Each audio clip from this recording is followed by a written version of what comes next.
Buenas tardes con todos, con todas y con todes. Les damos la bienvenida a la tercera fecha del Seminario Internacional Ficción Televisiva, Amor Romántico y Representaciones de Género. Es un placer poder compartir con ustedes esta tarde.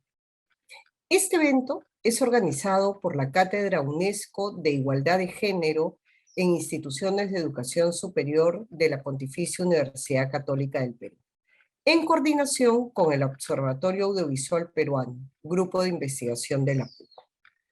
Para las personas que recién nos acompañan el día de hoy, el seminario incluye 4 sesiones que se vienen dando durante el mes de noviembre. Hemos contado con académicos y académicas de diversas partes del mundo, incluyendo Portugal, México, Brasil, Estados Unidos, Uruguay, España, Chile y Perú. El día de hoy contamos con la participación de Lorena Antesana de Chile, Pedro López de Portugal y Silvia Dantas de Brasil como ponentes, y yo asumiré el rol de moderadora.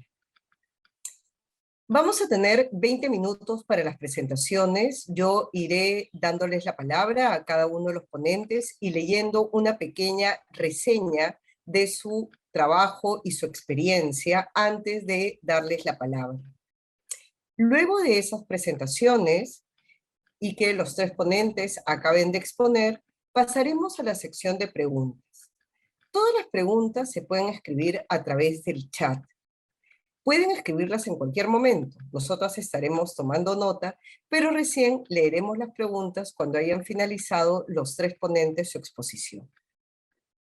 Entonces, muchísimas gracias a todos los participantes, a las personas que nos acompañan en esta sala y también a los que están conectados a través de el Facebook.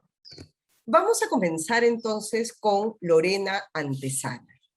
Lorena es profesora asociada del Instituto de la Comunicación e Imagen de la Universidad de Chile, periodista, licenciada y magíster en Comunicación Social de la misma Casa de Estudios.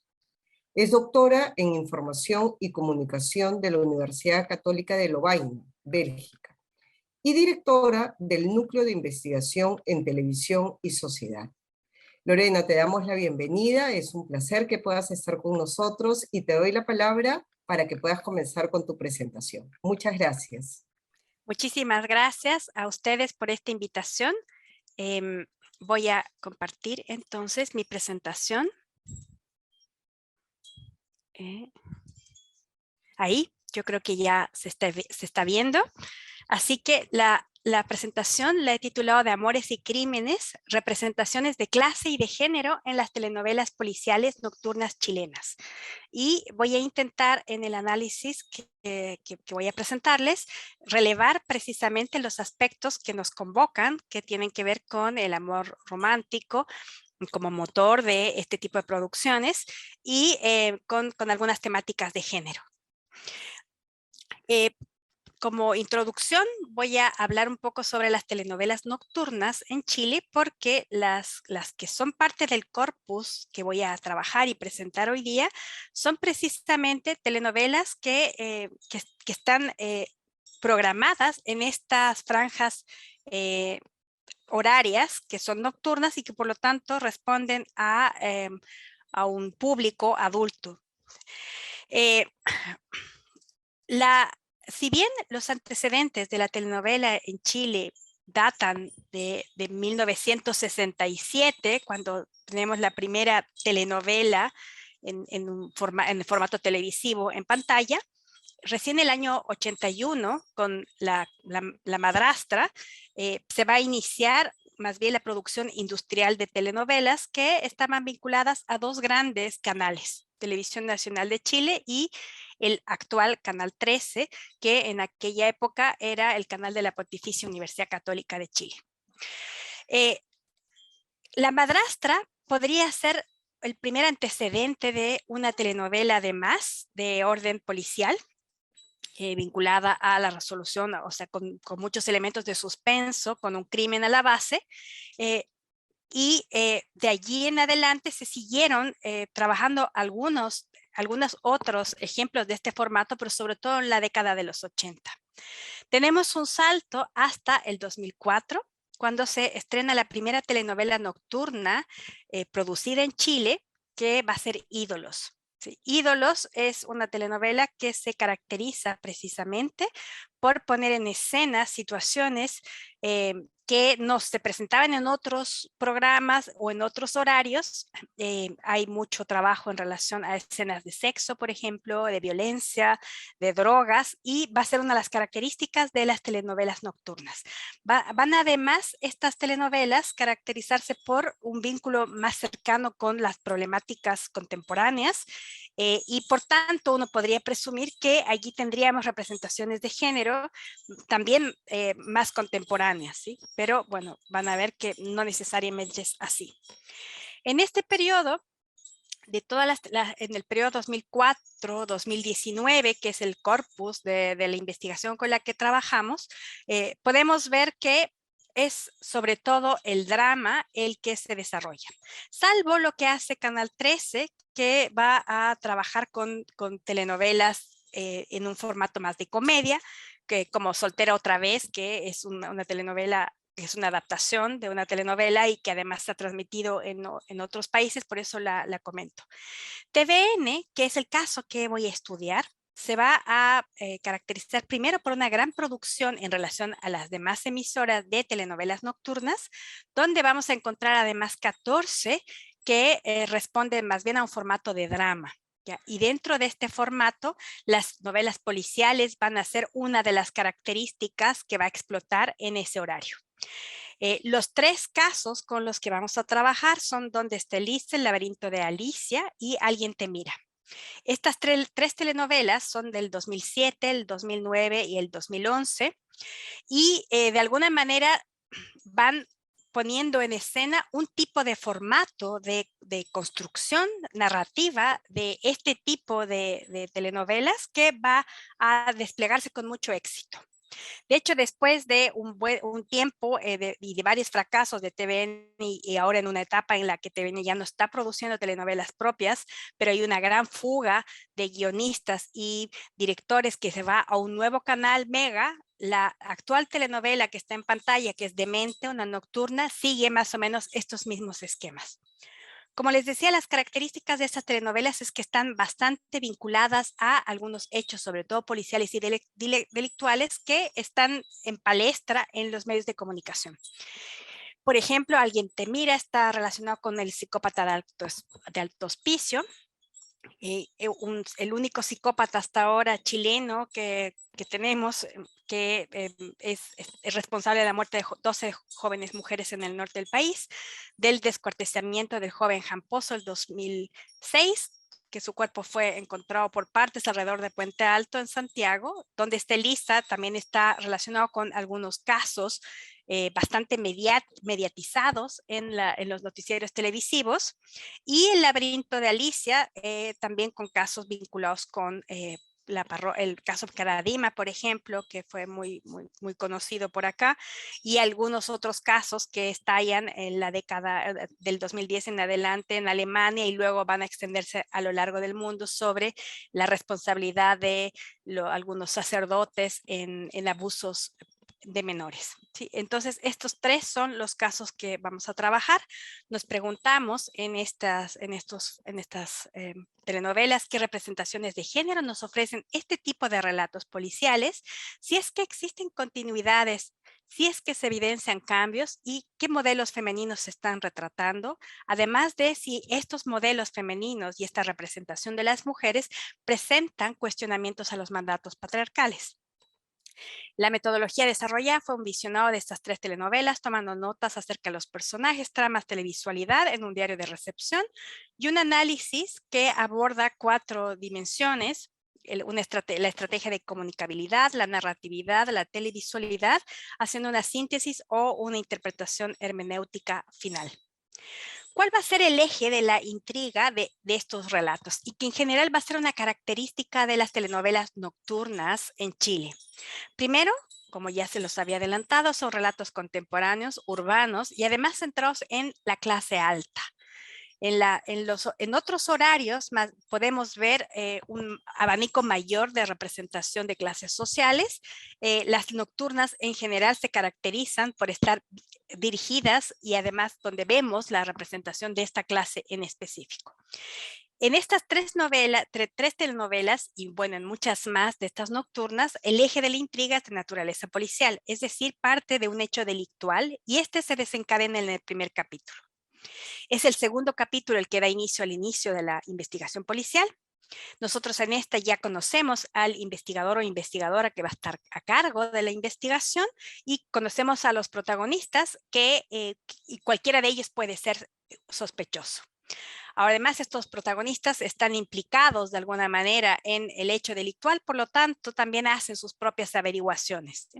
En el tercer capítulo se empiezan a desarrollar con más fuerza intrigas secundarias y estas están vinculadas a estos mismos protagonistas y dejan al descubierto deudas pendientes del pasado, secretos, relaciones conflictivas, traumas infantiles y este tipo de cosas.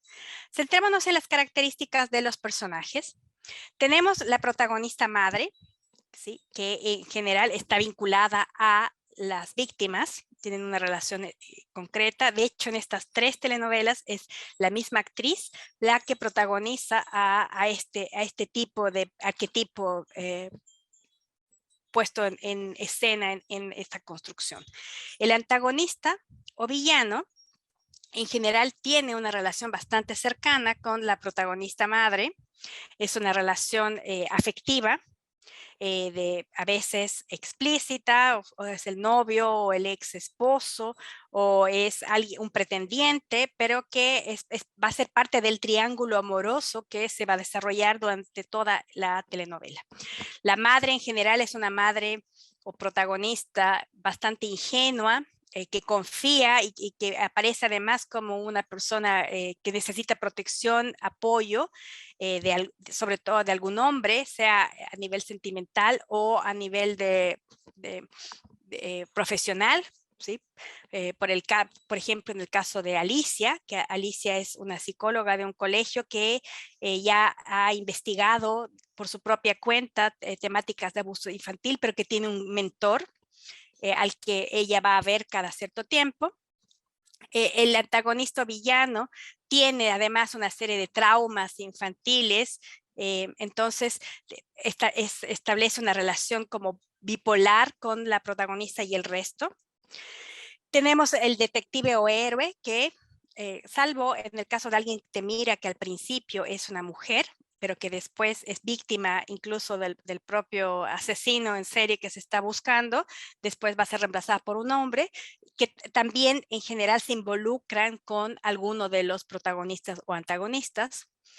Las víctimas, que en general son mujeres, jóvenes o niñas, y este es el personaje que vale la pena de alguna manera detallar, que es el personaje de la vengadora, ¿sí?, que es el que le imprime un desenlace o un final no esperado a este tipo de telenovelas, y además que de alguna manera presenta mujeres que aparecen en primera instancia como mujeres muy autónomas, fuertes, apasionadas, pero un poco desequilibradas y que actúan a nivel de impulso, por lo tanto, ratificando todos los estereotipos que están vinculados en general a las mujeres. Esto lo podemos ver en la resolución de los nudos, ¿sí? Aquí tenemos una historia policial, es decir, se comete un crimen, la víctima es cercana a la protagonista, que es la que busca la verdad, el antagonista realiza él o los crímenes y es también cercano a la víctima y a la protagonista, y el detective busca resolver el caso, y está vinculado, se vincula, como les había dicho, sentimentalmente a la protagonista. El secreto y el suspense es un ingrediente esencial de este tipo de telenovelas. El capítulo final es la instancia en que el culpable es aprendido y castigado, y conocemos las motivaciones y el secreto que están al origen de sus traumas, que sería el que desencadena sus acciones violentas. En general, sabemos quién es el asesino o el delincuente, si se quiere, en el caso de los secuestros de los niños, más o menos en la mitad de la historia. Por lo tanto, sí, ya no es un secreto para los telespectadores. Sin embargo, el desenlace igual es inesperado, ¿sí? ¿Por qué? Porque aparece precisamente este factor, este personaje de la vengadora, que al realizar una acción impulsiva, de alguna manera rompe la secuencia tradicional de un caso de este tipo que debiese culminar con la cárcel y con un juicio, y más bien toma justicia por sus propias manos, y es ella la que tiene que pagar las consecuencias de este acto. La venganza y el despecho parecen ser entonces los móviles de estas mujeres, de las vengadoras, y estas directa o indirectamente causan la muerte del antagonista, ¿sí? Entonces, a diferencia de la frialdad y premeditación del asesino o abusador, los crímenes cometidos por ellas son pasionales e impulsivos. Como es una telenovela y en general tiende al final feliz, las cosas vuelven a la normalidad y las distintas familias se organizan de una nueva forma prescindiendo de quienes no están. Es decir, el orden vuelve a imperar y la tragedia queda encapsulada como un hecho anómalo que fue controlado, es decir, como un caso que se cierra. Las moralejas que dejan este tipo de relatos es que la desgracia, la fatalidad pueden ocurrir en cualquier tipo de familia, ¿sí? Sin importar su situación socioeconómica y cultural. Y dado que las personas, que en este caso son hombres, que cometen los crímenes son parte del círculo íntimo de las víctimas, es necesario extremar las precauciones para cuidar a las y los más débiles. Lo segundo es que la justicia tarda pero llega y los villanos son castigados al final. Y tercero, que el amor de madre es el sentimiento más importante para una mujer.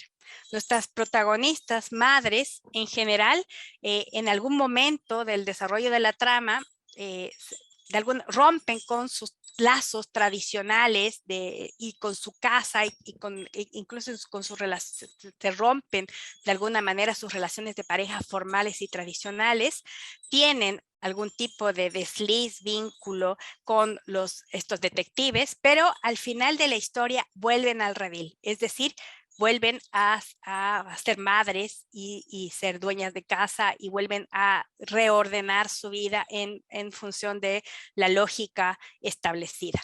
Por lo tanto, aunque son personas que vemos autónomas, que tienen recursos, que han estudiado, que han ido a la universidad, que trabajan, que pueden desarrollar una búsqueda, una investigación propia, vemos que en este tipo de construcciones y puestas en escena, los roles tradicionales clásicos siguen estando presentes y que el amor romántico, aunque no es el vector de la intriga o del origen de los conflictos, está presente, pero no es el más importante, porque el más importante en estas producciones es más bien la idea de familia y el rol de la mujer como parte de esta estructura familiar, ya que son personas con hijos y un poco lo que queda claro es que tienen que seguir siendo como tradicionalmente se espera que sean. Y si no, el ejemplo del antagonista, o sea, de la vengadora, ¿sí? Como las protagonistas son las buenas, es necesario que tengamos personajes que no son tan buenos o que siendo buenos cometen algo malo para poder desencadenar el castigo y después la redención. Sin embargo, ellas también son castigadas y hay una sanción por haber roto un poco ese papel que debían cumplir dentro de esta estructura societal que se expresa en las telenovelas. Así que el final no es tan feliz, pero las parejas siguen juntas por el bien de sus hijos, ¿sí? Esta mujer activa, protagónica, autónoma, que se opone incluso a lo que se ha establecido, vuelve a su lógica tradicional y la mujer renuncia a sus sentimientos y pasiones y los debe controlar para preservar el orden social. Y con eso he terminado. Muchas gracias por su atención.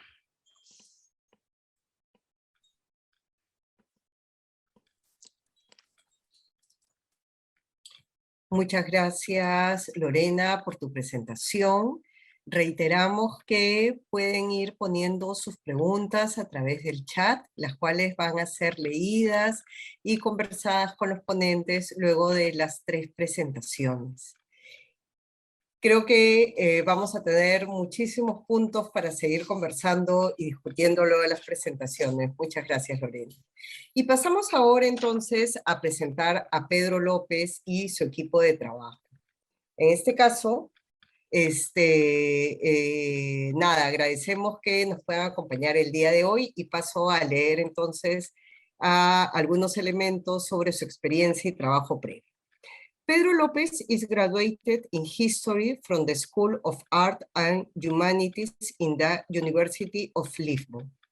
Master in Communication, Cinema and Television from Catholic University of Portugal, and doctoral student in Communication Science from ISCTG UYL.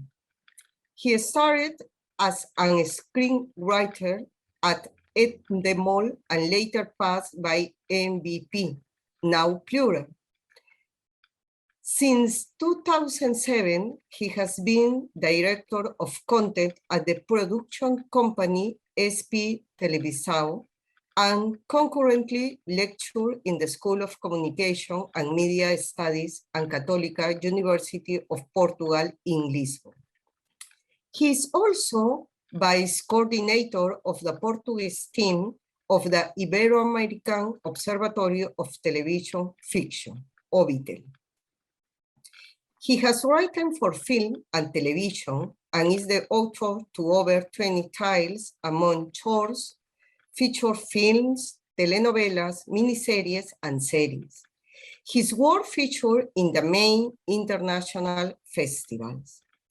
In 2016, he won the gold medal at the New York Festival TV and Film Awards with Coração d'Ouro. In 2019, he was personally nominated for Best Screenwriter at the Seoul Drama Awards.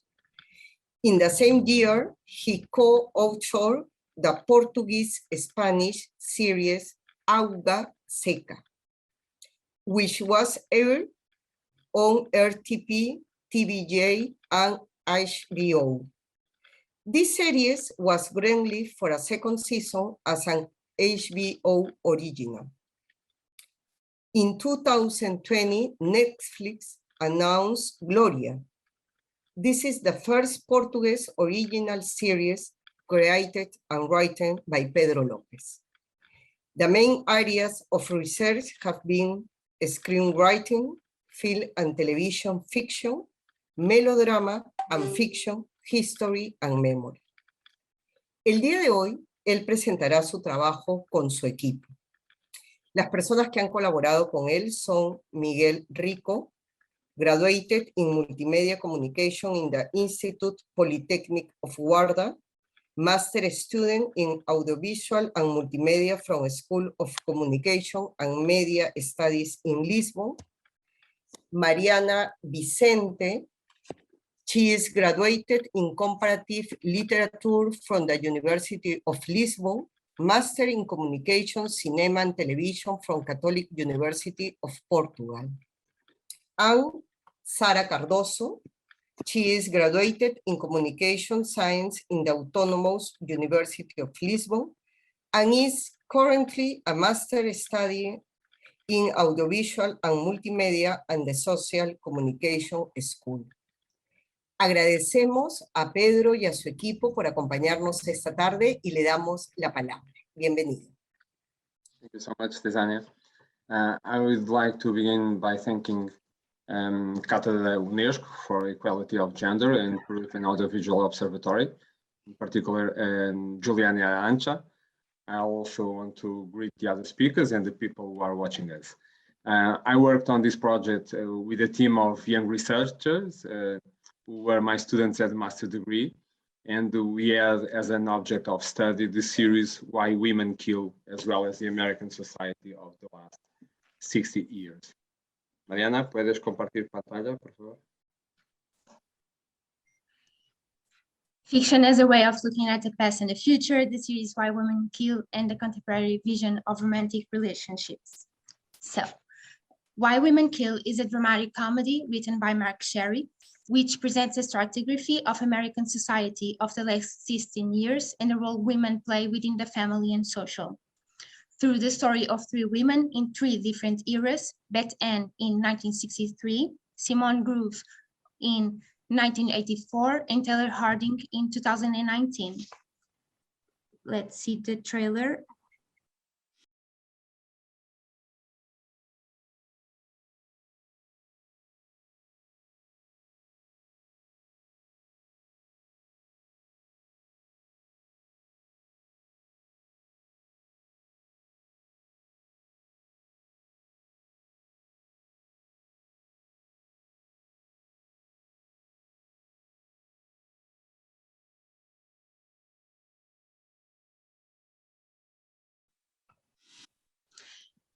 The story is told from the point of view of the three protagonists who lived in the same mansion, a space of desire and achievement for success for a rising upper middle class.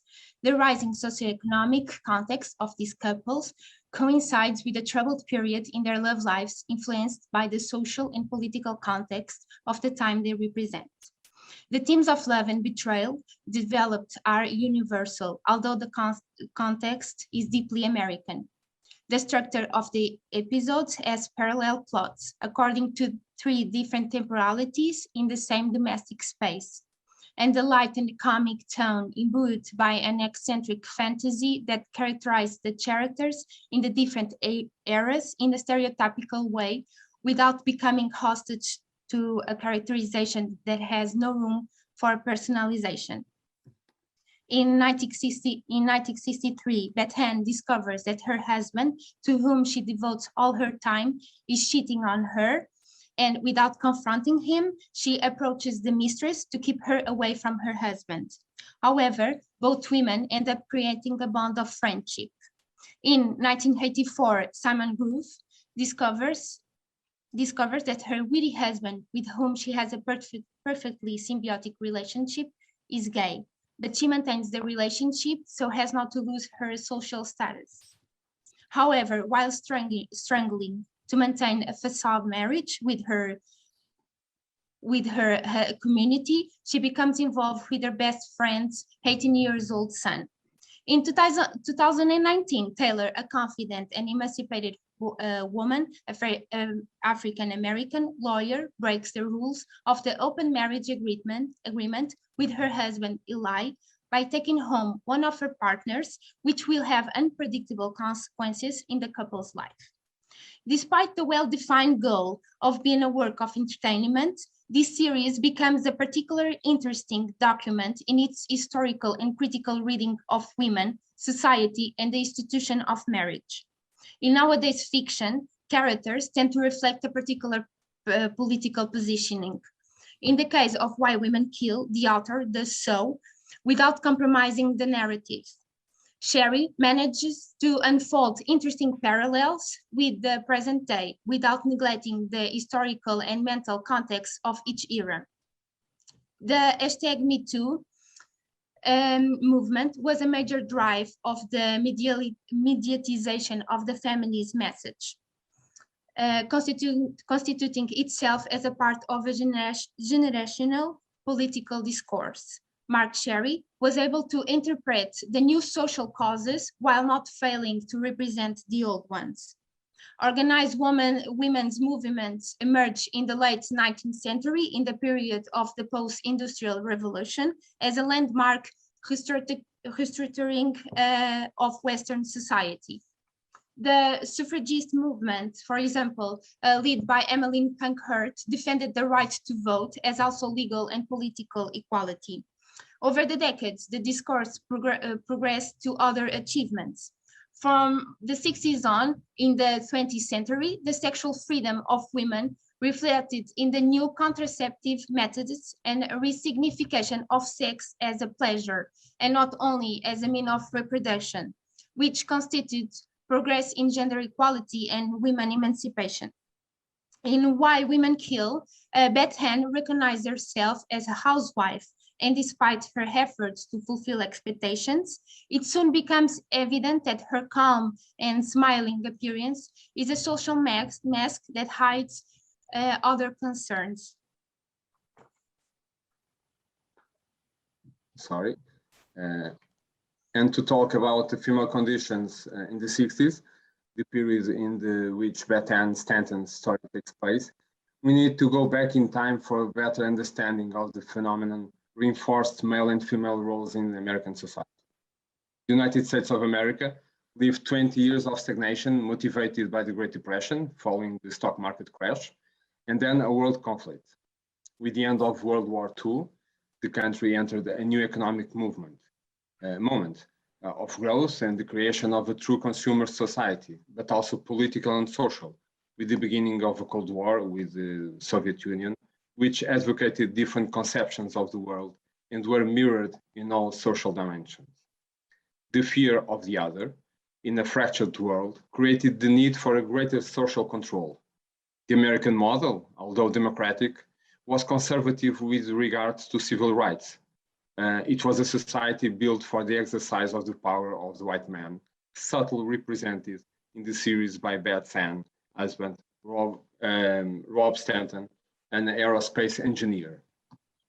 Women who had been called into the war effort, especially young and unmarried, occupying previously male roles, were encouraged by a government campaign to return to the role of housewife.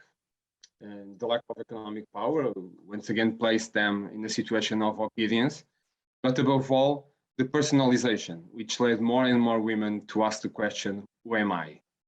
The American way of life rests on the vision of a society built on gender role stereotypes, physical characteristics such as female reproductive capacity. Parsons and Bales provide an explanation based on role theory, in which the division of labor between husband and wife is a specialization in which men are oriented toward instrumental functions, while women are better suited to social effective functions. Since these functions seem to reflect innate attributes of both sexes, the fantasy has been created in American society and behind that they are natural and inevitable. From these beliefs, a gender model has been constructed, mainly political, and that has shaped new generations since childhood through the images disseminated by the mass media. However, that may be different in other cultural and family contexts.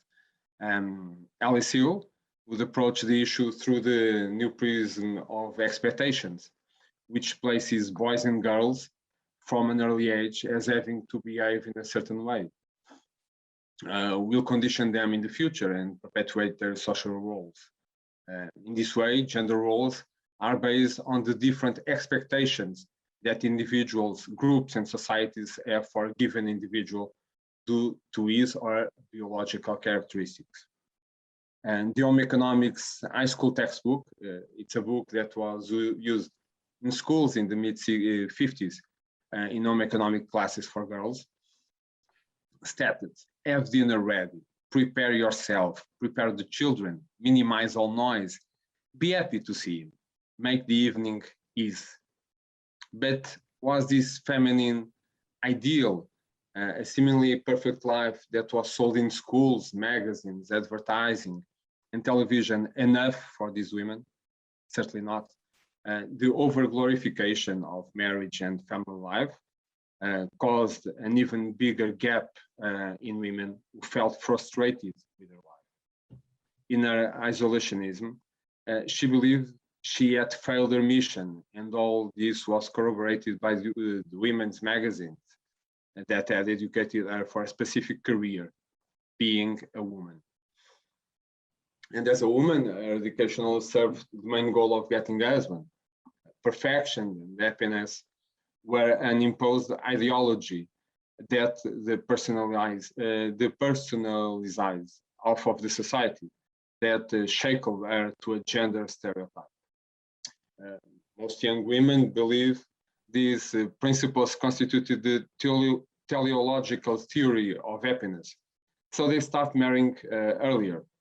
Betty Friedan would be among the first to question these golden days and to study this phenomenon by collecting testimonies from women who were entangled in this ideology and were forced to choose between family and professional fulfillment, where the career corresponded to a masculinization of the female image. The search for power, the search for recognition, but a lonely life without a husband or children. The accounts in Friedan's The Feminine Mystique show a society in deep crisis. The Golden Cage in which women lived began to look less glamorous in the late 50s. And the gender role imposed an implicit hierarchy that was no more than a reflection of other hierarchies that existed in American society, such as the racial. In 1961, President Kennedy created the Presidential Commission of the Status of Women. The report comes out 2 years later and succeeds in abolishing the gender-based disparity. However, this Equal Pay Act did not end discrimination, and the disinterest of the American state became evident when the Commission refused to consider job advertising with gender specifications illegal, which paved the way for the creation of the National Organization for Women in 1966, led by Friedan. In Europe, the references were different. Simone de Beauvoir contributed to a new vision of the social construction of women with her emblematic phrase, "No one is born a woman, becomes one," instilling the idea that the oppression suffered from being a woman is a cultural ideology that considers her fragile, delicate, emotional, and maternal being.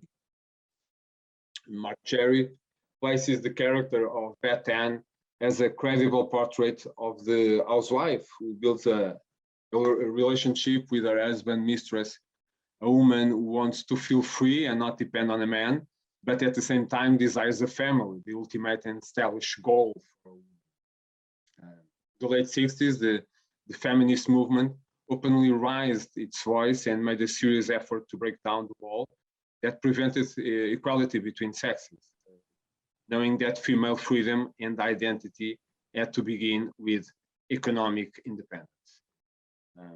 In 1968, the struggle was radicalized by new voices like Beverly Jones and Judith Brown that created the women's liberation movement, whose slogan was "Sisterhood is powerful."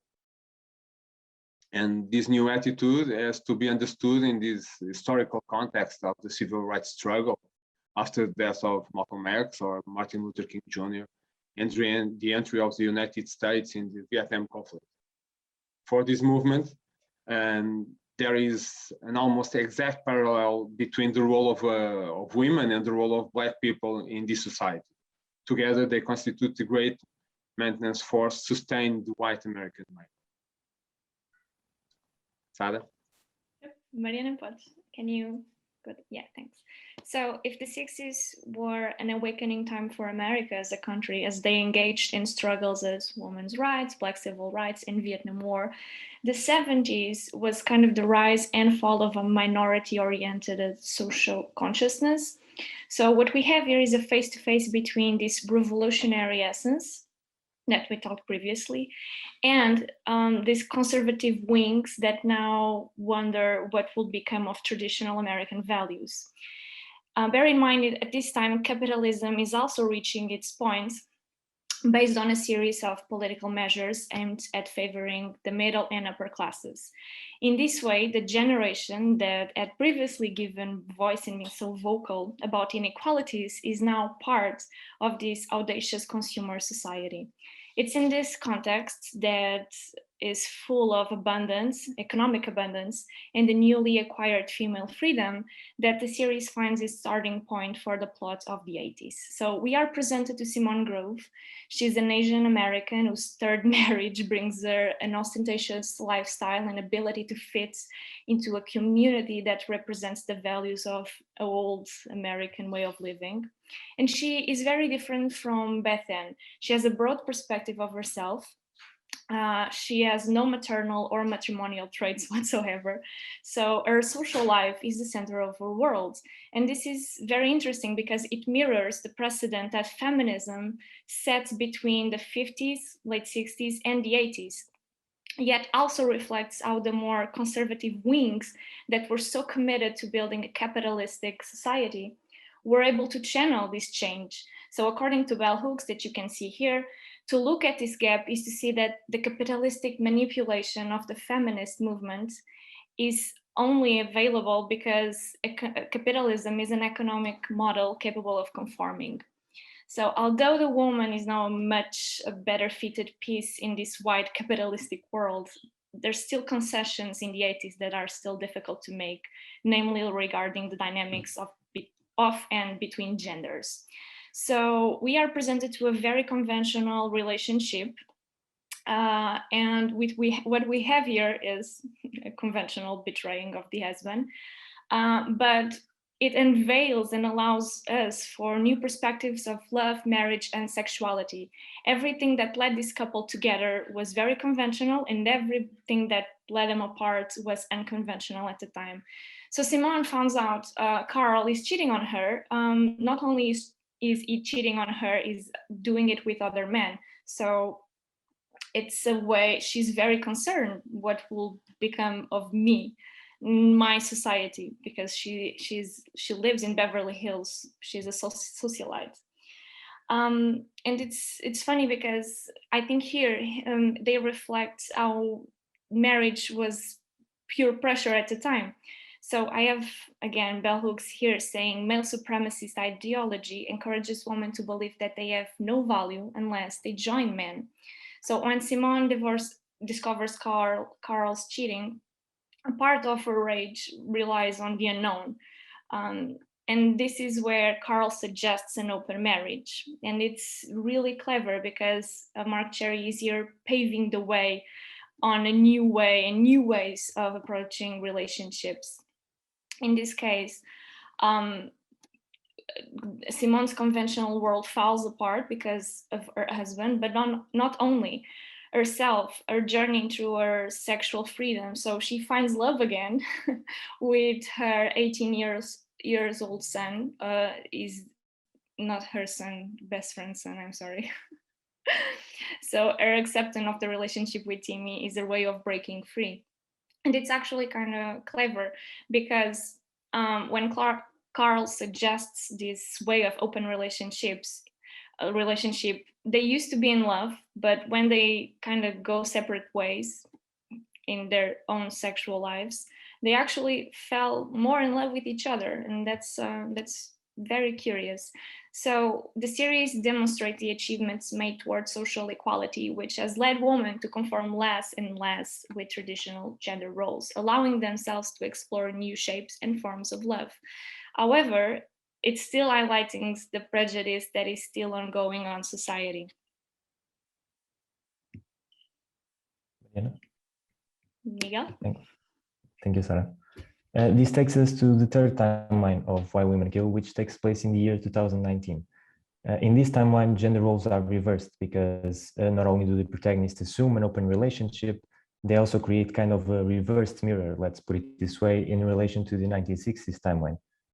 Here in the new timeline, women are not submissive to the man's will and financially dependent on him, portraying a social and political evolution. Dr. Jess Mestic, a specialist in psychology and women's studies from the University of Michigan, defines an open relationship as the type of relationship in which couples are sexually attracted to someone other than their partner. Typically, each member of the couple seeks relationships that can occur aside of the primary one, that is, without the main partner present, but still with their knowledge and consent. But no matter how much the contracts established by the couple are based on rationality and logic, other emotions such as jealousy will in many cases take hold of one of the elements, if not both of them, which is the case of the protagonists of the third timeline, Taylor and Eli. The bottom line is this: the acceptance of polyamorous relationships in society proves the breaking of many dogmas and conservatisms. It is a shift in what is the historically conceived concept of romantic love, a change in what the authors Perez and Palma referred to as being patriarchal love and compulsory monogamy. These authors that I just mentioned, Perez and Palma, summarize that polyamory broadens in a new, different way, the way of feeling love. What they mean by this is that polyamory is not only a rupture towards patriarchal love, but rather towards the old patriarchy. Nowadays, the US cultural imperialism has taken the stage in feminist speech, and pertinent issues which should be taken seriously such as gender equality, feminism, or equal pay, are more and more often used in media schemes and reduced to social media trends. With this, and instead of seeking structural change in the political paradigm, the Americanized radicalization of the feminist speech is unfortunately used as a cover-up for misandry and feminism.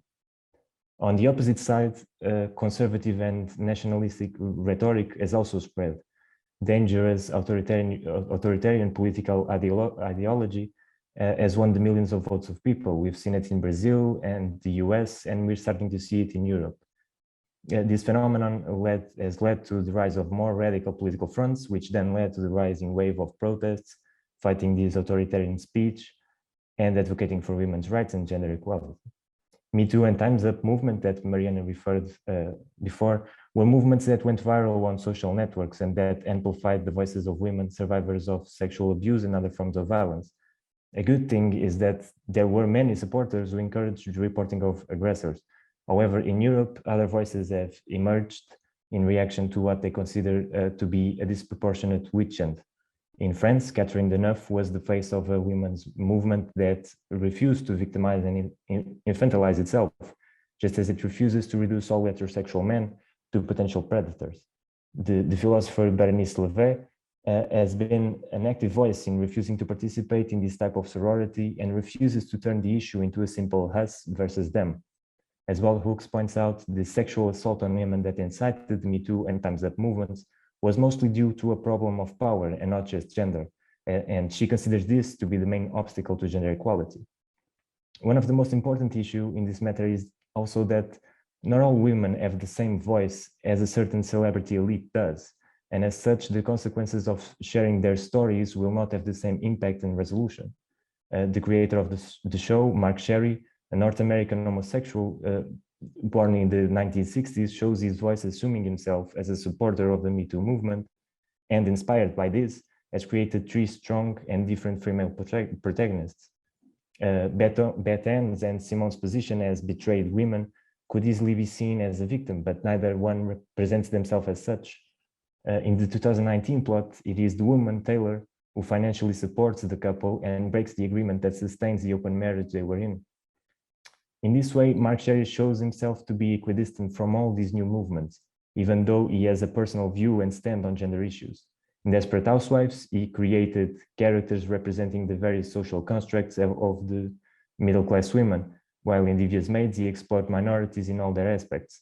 It is important to notice that both series share the same narrative strategy, the death of women as a starting point.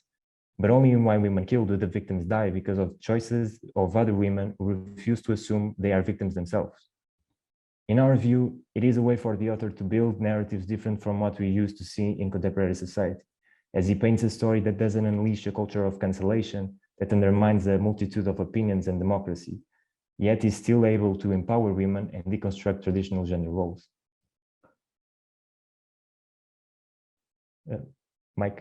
Microphone. Thank you, Miguel. However, it is pertinent to point out that social protest movements are also territorial. Chandra Mohanty criticized the hegemonic feminism in the West that insists on separating issues of race and class from feminist issues.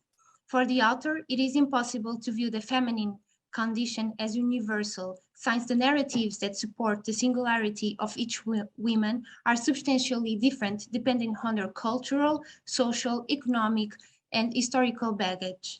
Thus, Maria Lugones points out that the construction and influence of Western feminism as a colonizing agent in women outside this context, according to the author, its domination remains alive in social relations, but with a different coating. So she proposes a new perspective to build a feminism of resistance. The colonial feminism is a contemplation of the colonial difference and reasons to the habit of erasing it, validating non-Western experiences and those of previously colonized countries. Thus, the non-Western woman stops looking at herself according to the norms of universal feminism. The institution of marriage is in crisis, but many of us still believe that it is possible to build a life alongside another person, regardless of race, gender, sex, and class. What this series tells us is that we can rationalize our choices, but jealousy can always interfere with the theory we outlined on paper and thought was the magic model for happiness. Even if some of you consider it illegitimate for a researcher to give his opinion, let's hope that the future is not built on the opposition of woman and man, white and black, Christian and Muslim. In our Latinity, made of a miscegenation of centuries, we have long known social inequalities, dictatorships, snitching, and prejudgments. Hopefully, the world will change in the direction of a greater acceptance for the other. Thank you. Diana. Thank you. At the end, you can make questions in Spanish. We will answer in Portuguese, and I believe we can able to communicate. Thank you. Muchas gracias, Pedro. Muchas gracias también a Miguel, a Mariana y a Sara por la presentación. Creo que vamos a tener seguramente muchas preguntas, comentarios, reacciones a lo que ustedes nos están trayendo el día de hoy. Y ahora vamos a dar pase a nuestra tercera ponente. Invitamos a Silvia Dantas. Voy a leer brevemente su experiencia previa, su formación. Ella es doctora en Ciencias de la Comunicación por la Universidad de Sao Paulo, es máster en Comunicación y Prácticas del Consumidor por la Escuela Superior de Publicidad y Marketing, licenciada en Publicidad, Propaganda y en Derecho, becada por la Coordinación de Perfeccionamiento de Personal de Nivel Superior de Brasil, desde marzo del 2014 hasta septiembre del 2016. Actualmente es profesora de los cursos de Periodismo y Publicidad y Propaganda en la Universidad Tirandés en Aracaju, Brasil. Sus temas de interés incluyen lenguaje, discurso, publicidad, ficción televisiva, especialmente series, género y generaciones. Silvia, te damos la palabra. Muchas gracias. Bienvenida. Graças, Tesânia. Primeiro, eu gostaria de agradecer especialmente a professora Juliana pelo convite. Deixa eu tentar compartilhar minha tela.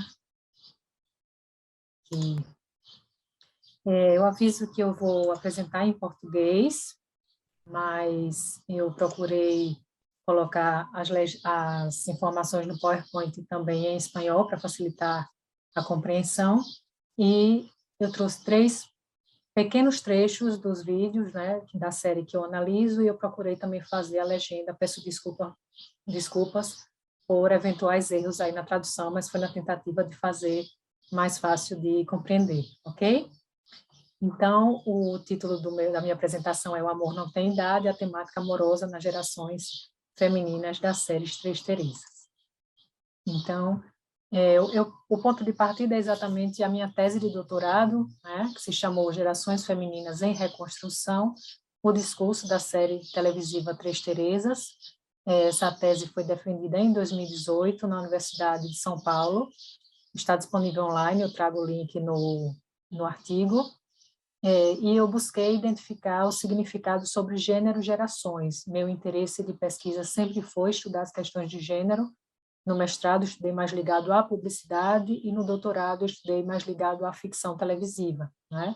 E aqui me interessou muito pesquisar sobre o envelhecimento e a convivência das gerações nessa série, que eu vou falar um pouquinho sobre ela.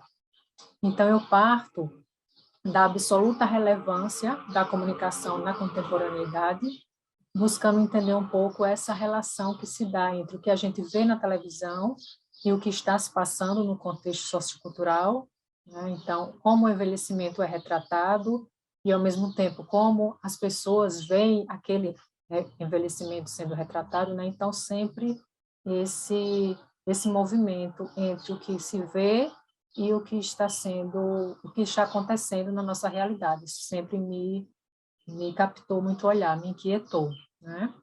Então, sempre pensando nos meios de comunicação e a sua importante, barulho, desculpa, e os meios de comunicação contribuindo para a formação das subjetividades, né, de cada tempo, e pensar também na questão do consumo cultural.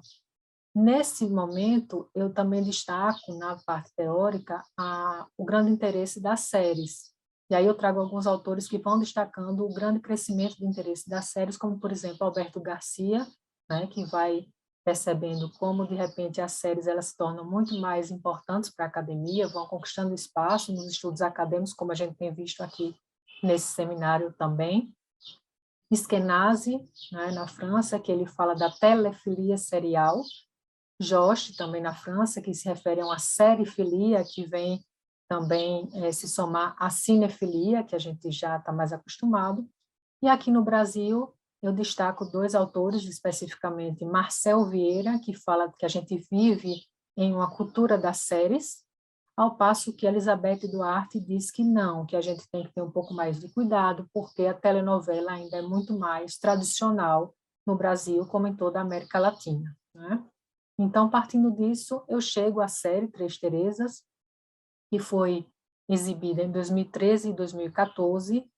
Cada uma das temporadas teve 13 episódios, foram 2 temporadas, né, totalizando aí 26 episódios.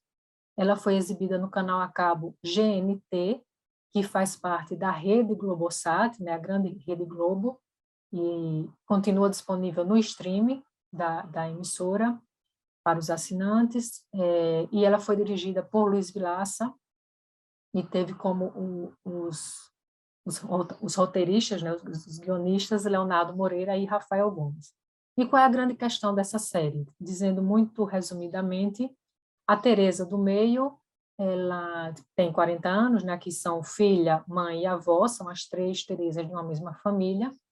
A Teresa do meio está insatisfeita com o seu casamento aos 44 anos, e ela combina com o marido que o casamento acabou, que ele deveria sair de casa, né? Um evento comum em muitas famílias. Só que ele não sai de casa, ela não quer mais esperar, ela está muito naquele pensamento de que precisa buscar a felicidade, que a vida está passando e ela não está sendo feliz com aquele casamento. Então ela decide ir morar na casa da mãe, leva a filha e assim tem início a série, né, com essa convivência muito conflituosa entre as 3 mulheres. A convivência não é fácil e com isso a gente vai percebendo o que é que é importante para cada uma das gerações. Então, eu escolhi em primeiro plano porque era uma série brasileira, né? Eu queria uma produção brasileira que falasse um pouco sobre o nosso contexto nacional, o que estava acontecendo aqui no Brasil na época. Falava muito sobre o envelhecimento da população, a gente tem acompanhado esses números, como a população está envelhecendo rápido, e as cidades não estão se preparando, as famílias não estão se preparando, então queria analisar também isso na ficção, né, como é que estava sendo representado. O tema do gênero, o tratamento e a atualização da temática das mulheres através da teleficção, então isso também me interessou muito, então sempre me interessei por essa questão da teleficção e, como eu falei, a relação aí de muitos conflitos, né, entre as 3. Então, a adolescente, a mulher de meia idade ali nos 40 e uma de 60. Né? Então, como essas 3 Teresas vão lidar com alguns temas em comuns. E aí, sobre esses temas em comuns, o que acontece na série é que todas elas passam por esses temas, né? Então, eu procurei extrair quais eram os temas que todas elas lidavam, todas elas viviam esses temas, situações a partir desses temas. E aí eu elenquei 9 temas na série, e a partir da análise do discurso eu fui percebendo como cada geração lidava com esses temas. E para esse trabalho especificamente, pela temática do seminário, eu analiso relacionamentos afetivos e as questões ligadas ao sexo e à sexualidade, né? Então, para começar, eu trago uma discussão teórica muito breve, mas esses são os principais autores: o Bauman, Giddens, que já foi muito tratado aqui, principalmente na primeira apresentação da professora Juliana Cassano, né, com o qual o meu trabalho dialoga bastante, e Lois, e o professor Francisco Rudiger, aqui do Brasil, que tem esse livro Amor e a Mídia, Problemas de Legitimação do Romantismo Tardio, também que muito me interessou e deu muito subsídio, né, para a minha pesquisa. Então, Giddens, ele vai mostrando como falar de amor, a gente tem que falar também de sexualidade, que os dois estão muito intrincados, né, muito ligados. Então, Rudiger, ele vai mostrando como o romantismo que vai emergindo no final do século XVIII, com o hábito de ler e escrever, ele acaba, de certa forma, estimulando a pessoa a buscar uma maior liberdade no amor, ou seja, não mais de buscar aliança pela família, daqueles casamentos por interesses familiares, né? Então, com isso, vai se incentivando uma certa autonomia do casamento, né? Não total, a gente sabe, mas uma relativa autonomia do casamento vai começando aí. Giddens aprofunda esse tema, né, no livro A Transformação da Intimidade. Então, ele vai mostrando como esse forte apelo da literatura romântica vai, de certa forma, rejeitando, né, a passividade, estimula a construção de uma narrativa individualizada em que o próprio sujeito é o herói da sua narrativa, e a gente vai ver muito isso na série, né, como a Teresa principal, que põe fim ao casamento, ela é a responsável pela felicidade dela, então ela vai atrás disso. E o amor romântico se associa ao amor pela liberdade e autorrealização. Então, isso tem tudo a ver com as questões impostas aí pelo romantismo da pessoa buscar a sua felicidade por suas próprias mãos, vamos dizer assim. E aí, Giddens faz essa separação, né, do amor-passion e do amor romântico, amor-passion muito ligado a esse ardor sexual que é coibido, que é rejeitado, no sentido de que ele dificulta a ordem social, né, porque é aquele amor apaixonado que faz com que a gente esqueça as obrigações, a gente só queira viver aquele amor muito ligado ao sexo, né? Enquanto o amor romântico, ele se constrói de acordo com as especificidades culturais de determinada época. Então, está mais associado a um vínculo duradouro, com aquelas projeções, as idealizações que a gente faz em torno do ser amado, né? Então, essa possibilidade de estabelecer um vínculo emocional durável com o outro, tendo como base as qualidades intrínsecas do próprio vínculo. Então, não por causa da aliança familiar, mas pelo vínculo em si. E aí a gente chega ao amor confluente, né, que é a grande novidade, aí vamos dizer assim, trazida pelo Giddens, que ele fala do amor confluente como uma relação pura, ou seja, uma relação que se mantém enquanto é satisfatória para os dois, né, pela relação mesmo.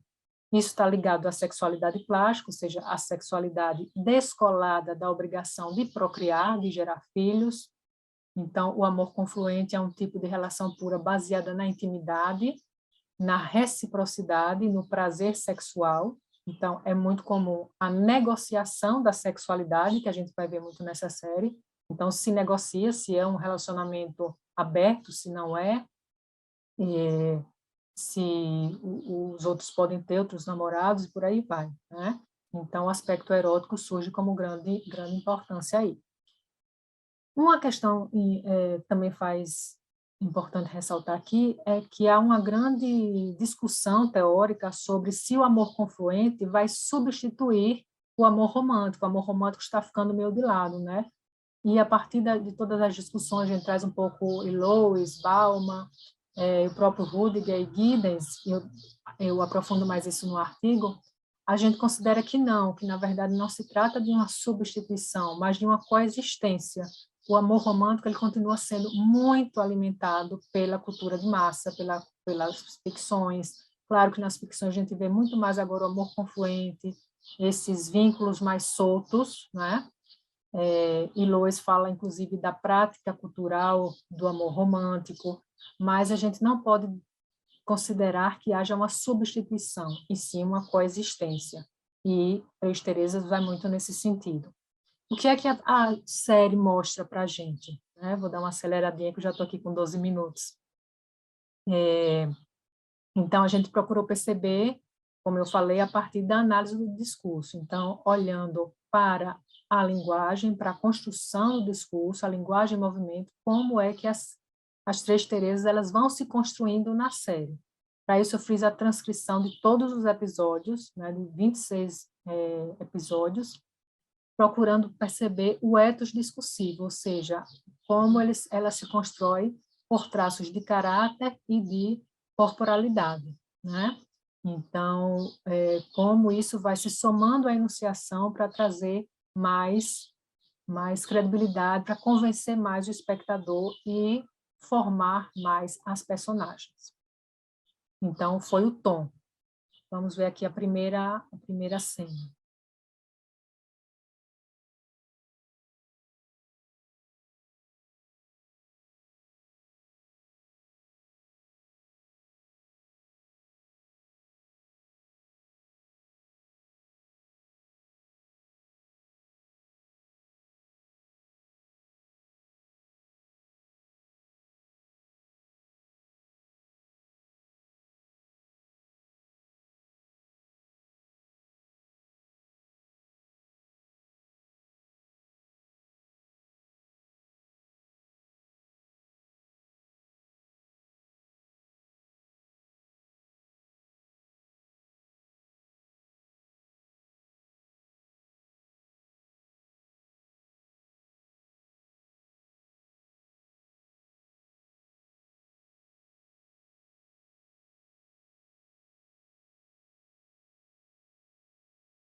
Então, a gente percebe aqui essa narrativa muito marcada pela reflexividade, ela se perguntando muito, né, sobre esse momento, e vai se construindo essa heroína romântica, né? Ou seja, aquela que luta pelos desejos, pela plenitude afetiva e sentimental, então ela sabe que a felicidade existe, mas está em outro lugar, segundo a fala dela.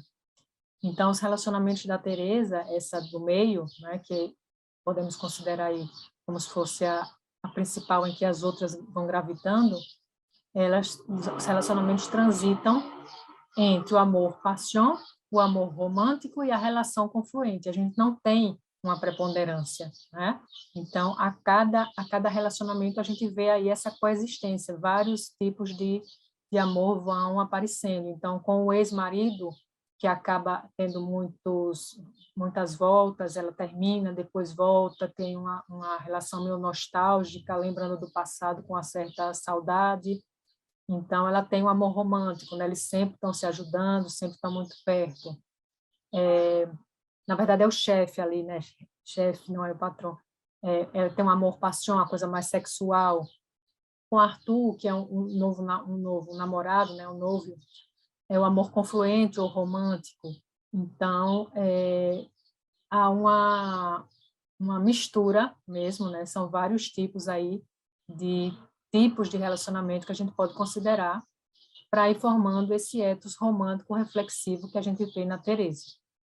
Com a TT, que é a filha dela, a gente vê um ethos diferente. Vamos perceber aqui essa cena. Ai, desculpa.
Então, aqui a gente vê uma cena muito diferente, né? Muito distinta do que a gente está acostumado a ver, considerando o amor romântico, considerando a primeira vez de um adolescente, né? Então, como a personagem se impõe, muito decidida, ela quer saber o tamanho do pênis para saber se ela vai querer ter a relação sexual ou não. Isso é absolutamente inédito, eu nunca tinha visto nenhuma produção ficcional semelhante, né?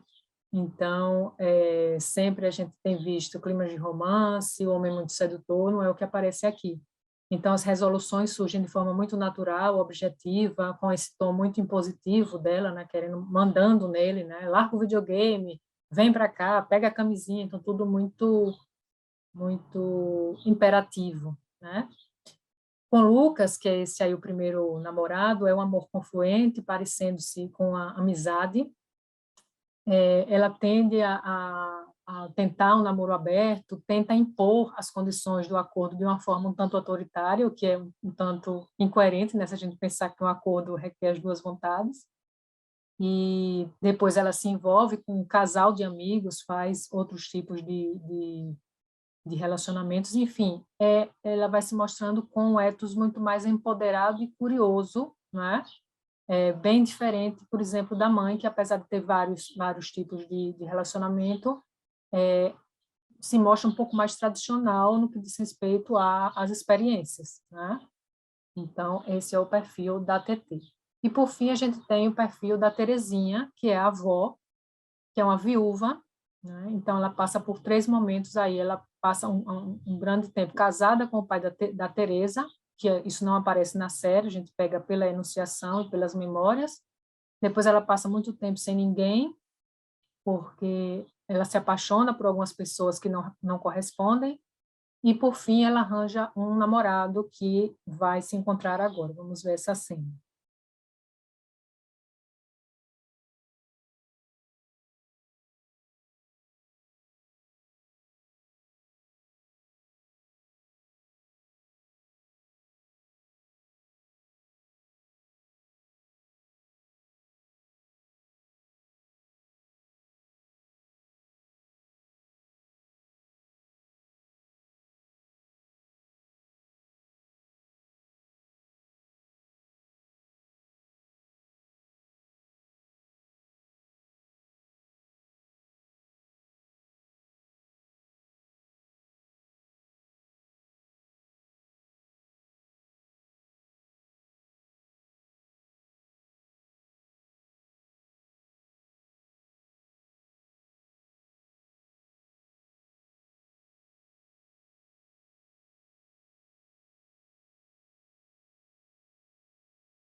Eu escolhi essa cena porque eu acho que mostra um pouco a dinâmica entre elas, né?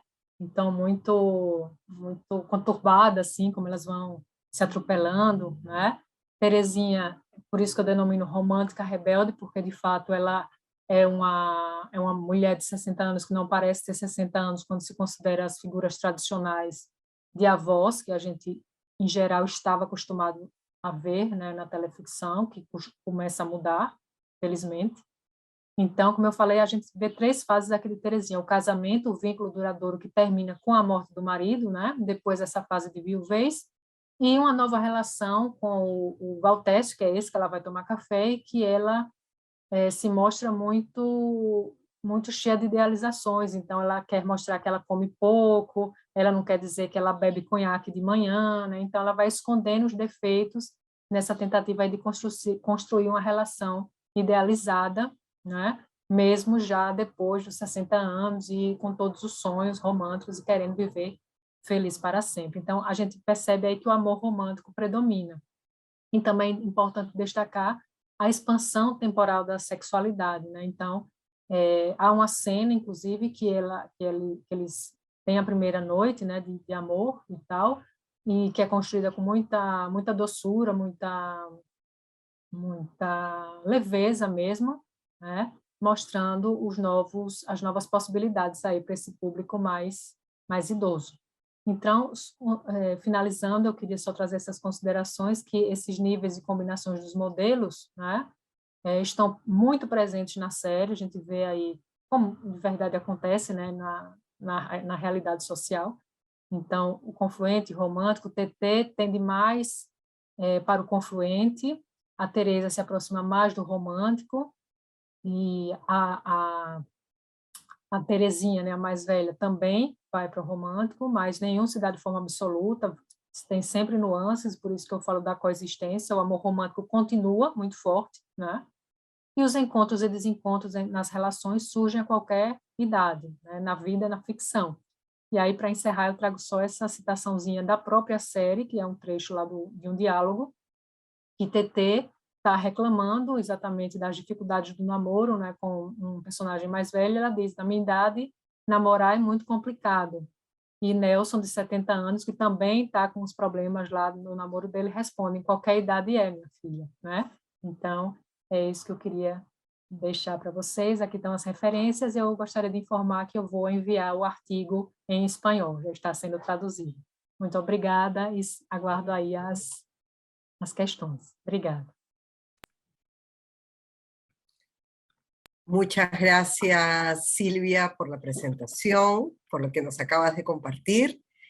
Y ahora invitamos entonces a Lorena, Pedro, Mariana, Sara, Miguel, para entrar a la fase de preguntas, comentarios, reacciones, y podemos hacer algunas de las preguntas a través del chat. Y también nos están pasando las preguntas que las personas que están viendo el Facebook están haciendo. Entonces vamos a comenzar con esas preguntas y paso a leer. Lorena, ¿cómo se representa el trabajo de la policía, en este caso policía detective, en estos crímenes de violencia de género de las series policiales que nos has presentado? ¿Las mujeres tienen alguna crítica sobre el trato policial? ¿Hay algún nivel de cuestionamiento desde el rol a esta función? Vamos a seguir entonces, si no hay más preguntas en este momento, te damos la palabra, Lorena, y luego seguimos recogiendo las preguntas. Dale. Gracias, muchas gracias, Tesania. Bueno, gracias por la pregunta. En la época en que son emitidas estas telenovelas por primera vez, todavía no hemos tenido todo el surgimiento de las demandas feministas, al menos en Chile, sí, que data del 2018. Por lo tanto, todavía en esa época y en la época en que son presentadas estas telenovelas, tenemos muchos resabios de una concepción que simplemente no tomaba en cuenta muchas de las demandas que actualmente sí están vigentes en torno a estas temáticas. Lo que sí es que hay en todas estas novelas policiales, o sea, estas telenovelas policiales, lo que impera es la figura de la novela policial latinoamericana, ¿sí? Que se aleja un poco del el clásico héroe o policía investigador en Europa o en Estados Unidos. ¿En qué sentido? En que aquí no tenemos, y es difícil que tengamos personajes detectives que estén, que operen como lobos solitarios. Necesitan operar en el marco de una institución. Segundo, está muy marcado por una lógica de clase, ¿sí? Porque en general estos detectives latinoamericanos son personas de clases, no de las clases altas, sino más bien de clases medias bajas, con también pasados tumultuosos, en general con el estereotipo clásico de vidas de pareja destruidas, divorciados, con poca relación con sus hijos, y que para los cuales el trabajo es como todo lo que tiene que hacer. Como estos personajes además se vinculan con su profesión mucho y con las protagonistas y se desarrolla allí una historia de amor, o sea, de protección por un lado del detective versus el amor que desarrollan, sobre todo por la protagonista, por la madre, que es la que está sufriendo. Se ve a seres como súper entregados a eso y con un ámbito muy protector. Entonces, si bien es verdad que alguien te mira, aborda el tema de los crímenes de género, eso se puede ver más ligado al antagonista criminal que al detective, ¿sí? Cuyo rol es el demostrar una masculinidad distinta, bastante más protectora. Entonces, en ese sentido, si bien la institución puede no responder muy bien, porque va a tratar de cerrar el caso, porque va a seguir otras líneas, porque va a tener otra lógica, el detective se desprende de allí y es un poco el llanero solitario o el héroe solitario que contra todo eso sigue adelante luchando por encontrar la verdad, etc. Entonces, como esa es como la dinámica, no se ve un mayor cuestionamiento, aunque si uno lo lee a nivel de género, todos estos son casos que se resuelven a nivel individual porque se castiga al culpable y se cierra la estructura, por lo tanto, más que un problema social en torno a una temática de género, vemos al final algunos destellos de sujetos que tienen traumas o situaciones personales no bien resueltas, que al ser enrelados o castigados, hacen que la estructura social siga operando de la misma manera. Muchas gracias, Lorena, y queda abierto por si alguien más quisiera también comentar o hacer alguna apreciación respecto a lo que acaba de plantear Lorena o a la pregunta. Está abierto, por favor, no hay ningún problema. Mientras tanto, vamos leyendo la siguiente pregunta en el chat, ¿no? Juliana nos pregunta, ¿cómo, a partir de las presentaciones que hemos visto, ¿no? Hay un conjunto de nuevas representaciones de personajes femeninos. Hay una convivencia de distintas formas de amor. Entonces la pregunta sería, ¿cuál ha sido la respuesta de la audiencia frente a esto que estamos viendo ahora? Si hay datos de rating o share, o si hay diálogos en redes, en plataformas que dan cuenta un poco de cómo se está entendiendo y de cómo se está viviendo esto que ahora aparece. Cualquiera puede comenzar.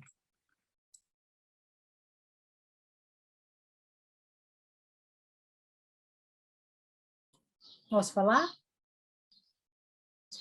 Sobre Três Terezas, eu tenho algumas questões sobre audiência, né, que eu questionei, na verdade, a própria equipe. Eu entrevistei o diretor e as atrizes, as Três Terezas, né, e me informaram que a primeira temporada foi muito bom, a segunda temporada não foi tão bem em termos de audiência, lembrando que é uma TV a cabo, né? E aí elas questionaram, inclusive, a divulgação. E eu concordo, porque a divulgação da segunda temporada foi muito precária. Eu, inclusive, que estava pesquisando, na época eu já estava fazendo a pesquisa, eu descobri que ia ter a segunda temporada de forma casual. Eu estava vendo a televisão e via chamada. Então, assim, foi uma divulgação muito fraca, né? E nas redes sociais se comentava muito sobre a série Três Terezas, grandes diálogos da série sendo copiados, né, o pessoal elogiando. Então, tinham várias comunidades de fãs. Então, eu acho que talvez a série não tenha sido tão divulgada como ela merecia, né? Inclusive, ela foi finalista na Associação Paulista de Críticos de Arte, né, que é a PCA, que é uma associação muito famosa aqui no Brasil, né, que elege os melhores da época. Então, ela chegou a ser finalista lá em 2013, mas assim, os dados de audiência mostram que a primeira temporada foi boa, a segunda não tão boa, mas principalmente pela divulgação, é o que eu tenho. Não sei se eu respondi, Juliana. Relativamente à série que estudamos, obviamente que é um objeto diferente, porque é um produto norte-americano que sabemos que tem um alcance diferente, teve presente uma plataforma da Paramount Plus, que é um serviço de streaming norte-americano que tem cerca de 18 milhões de assinantes, mas que, por exemplo, em Portugal esteve disponível através da HBO. Já há uma segunda temporada que está disponível e, portanto, o que de alguma maneira achamos que era interessante, apesar de estarmos a falar de uma série que não é portuguesa, mas quando estamos a falar de ficção norte-americana, sabemos o impacto que tem e a forma como ela viaja pelo mundo e da grande indústria americana e da forma como chega depois a todos os países e a influência cultural que acaba por ter. Por isso, o que nós vemos é que, apesar de ter sido produzida por uma plataforma, está disponível em diversos territórios através de outras plataformas, o que de alguma maneira mostra que é um projeto de sucesso e que certamente terá uma terceira temporada, que já se fala disso.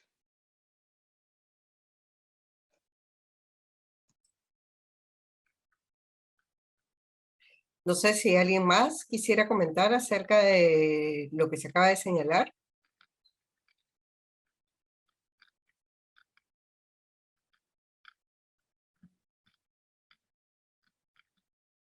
Bien, vamos a continuar entonces con las preguntas y voy a aprovechar este rol de moderadora y también la disciplina a la cual yo provengo, que es la psicología, para plantear algunas líneas que me han parecido sumamente interesantes los que ustedes han traído, ¿no?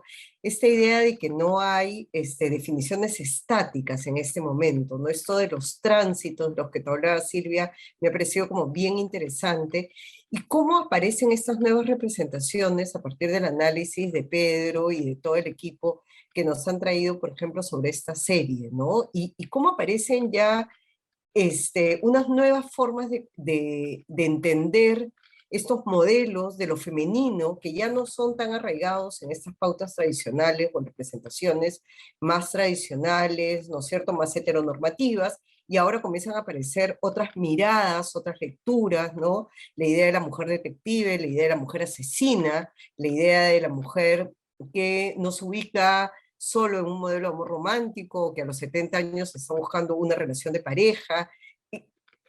Y me quedaba preguntando cuánto todavía cuesta para la sociedad ubicarse en esos modelos, ¿no? En un momento también, Miguel, tú señalabas cómo han aparecido algunos discursos ya sobre el poliamor, pero cuánto de eso cuesta, ¿no es cierto?, llevarlo a la televisión, y cuánto a veces la televisión todavía no está reflejando todo lo que se está moviendo actualmente en las subjetividades. Entonces, por ahí es que me quedaba pensando a partir de las presentaciones, y nada, los invito a seguir conversando al respecto. Cualquiera puede comenzar.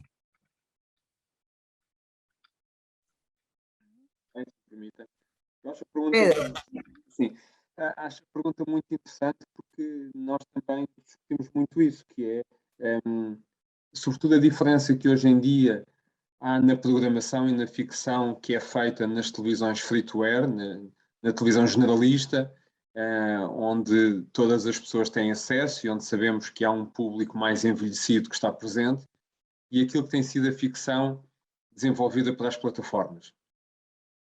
E que, de alguma maneira, nós sentimos que há um outro tipo de experiência, enquanto a televisão free-to-air é um meio profundamente tradicional na sua mensagem e, portanto, nós continuamos a ver o amor romantizado e idealizado muito presente nas telenovelas.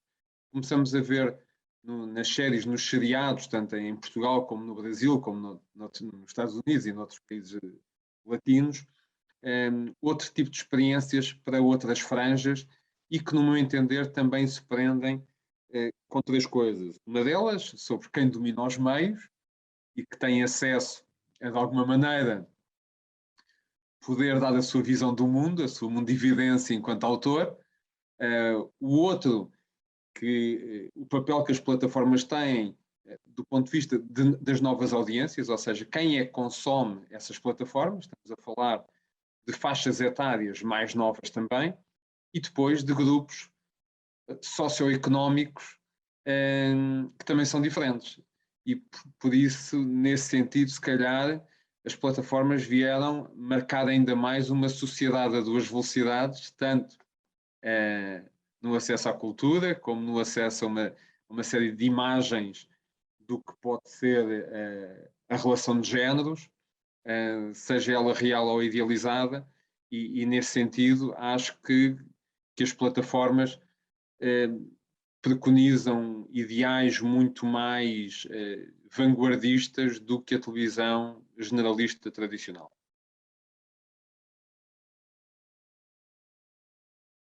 Bueno, yo quería agregar en relación a esto es que yo lo que presenté son telenovelas que están pensadas para televisión abierta.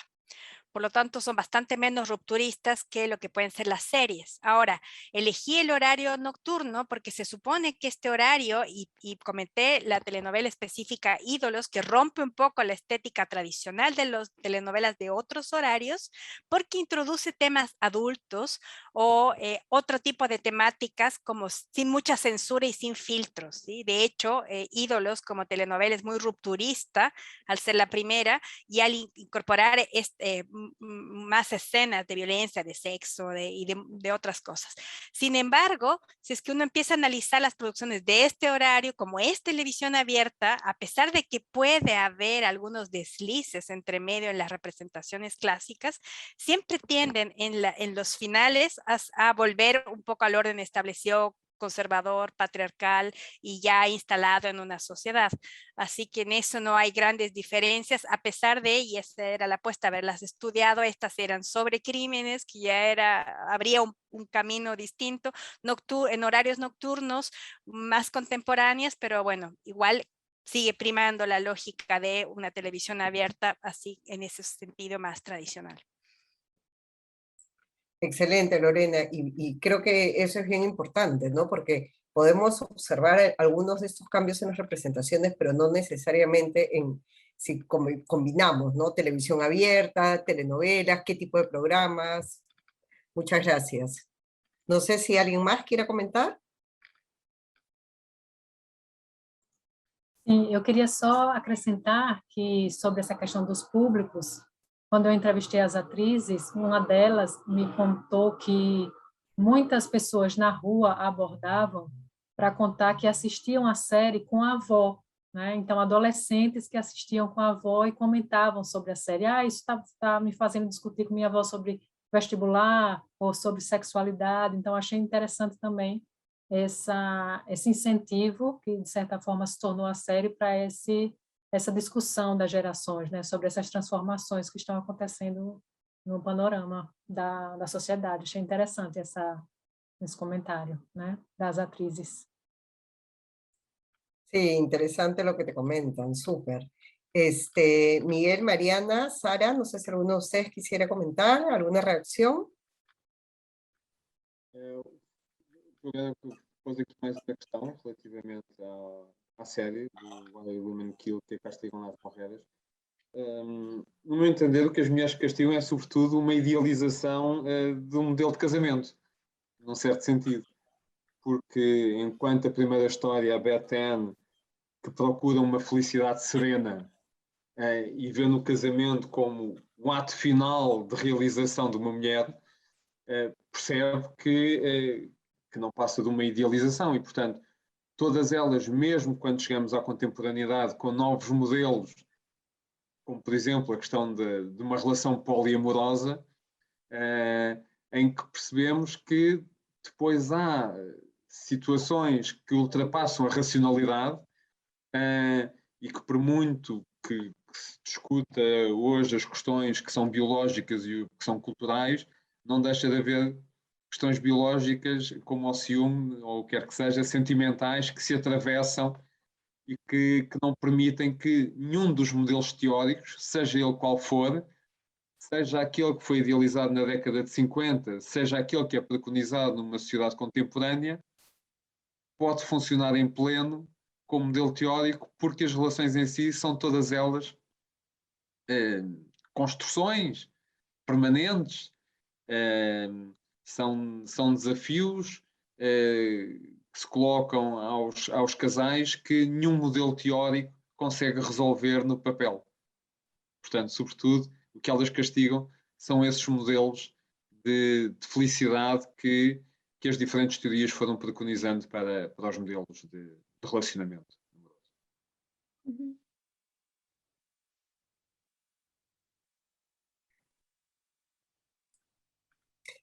Muy bien, entonces vamos a agradecer sus comentarios y vamos a pasar a continuar con las siguientes preguntas.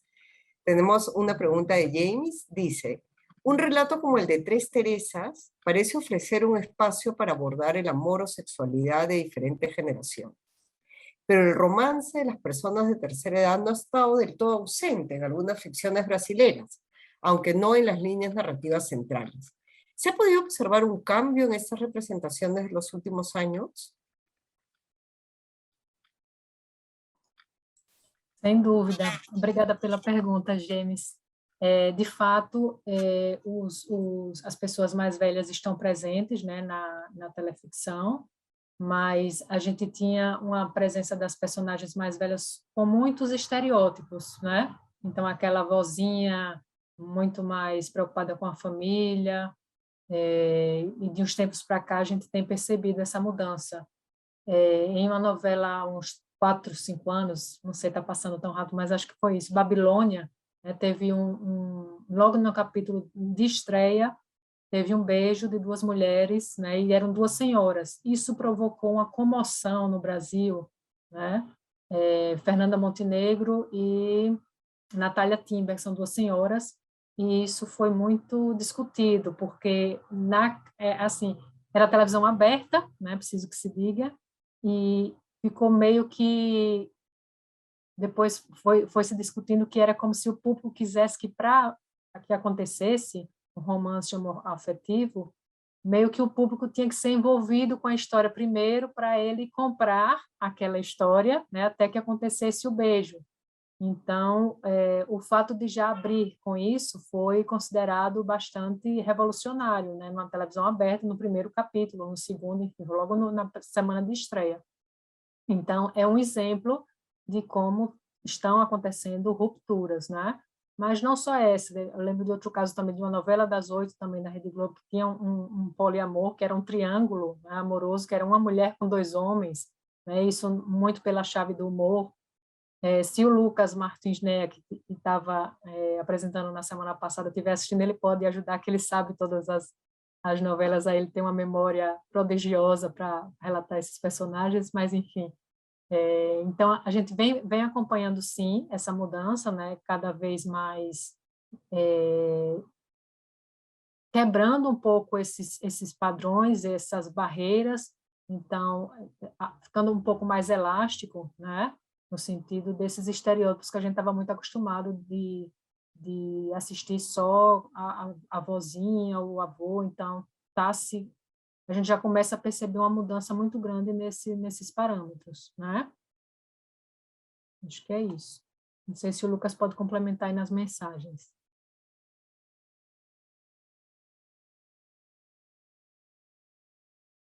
Tem uma pergunta de Juliana aqui já, junto? Posso juntar? A questão das 3 personagens, né? Para o caso de Três Teresas, com 3 personagens representando 3 gerações, qual foi a melhor recebida pela audiência? Ótima pergunta, obrigada. Se está diretamente relacionada à composição demográfica da audiência ou não foi assim necessariamente? Então, essa é uma boa pergunta, porque assim, aqui a gente teve 3 atrizes com níveis de visibilidades no Brasil de forma diferente. A gente tem a Denise Fraga, que é uma atriz muito conhecida, que é a que faz a Teresa do Meio, a que se separa, né, que já é muito conhecida. Ela fez muitos trabalhos de humor, então a audiência conhece muito ela. E a mais velha também é muito conhecida. E a mais velha, ela é uma atriz muito versátil, né? Então, muitas pessoas que eu comentava sobre as atrizes, elas comentavam sobre a Terezinha, a mais velha, né? Dizendo que ela estava roubando a cena, que ela era a melhor das 3, então havia uma identificação muito boa com a avó. Mas tem um fato importante também, que foi a estreia da TT na televisão, da adolescente. E o diretor me relatou em entrevista também que eles tiveram muita dificuldade para conseguir encontrar um adolescente com as características que eles queriam para a TT. E aí, quando eles encontraram, né, já nos últimos dias de teste, fizeram teste com muitas adolescentes, E aquela cena, inclusive, que eu mostrei aqui, aquela cena da régua, foi a cena de teste, né? Fiquei até impressionada, porque, nossa, que cena difícil para fazer um teste com a atriz, né? E já começou com aquela cena.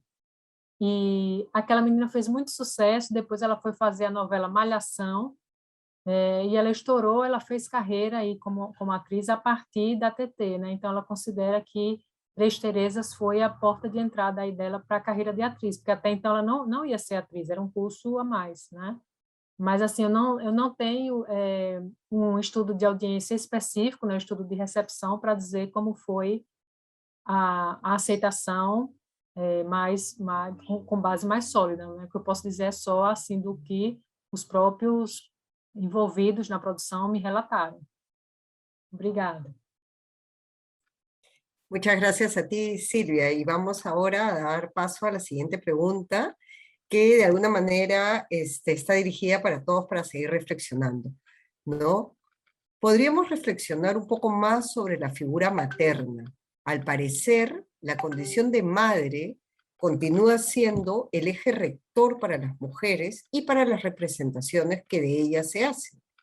Y justamente se lee como algo disruptivo la ausencia de ese sentimiento en los personajes femeninos que se distancian de ese rol.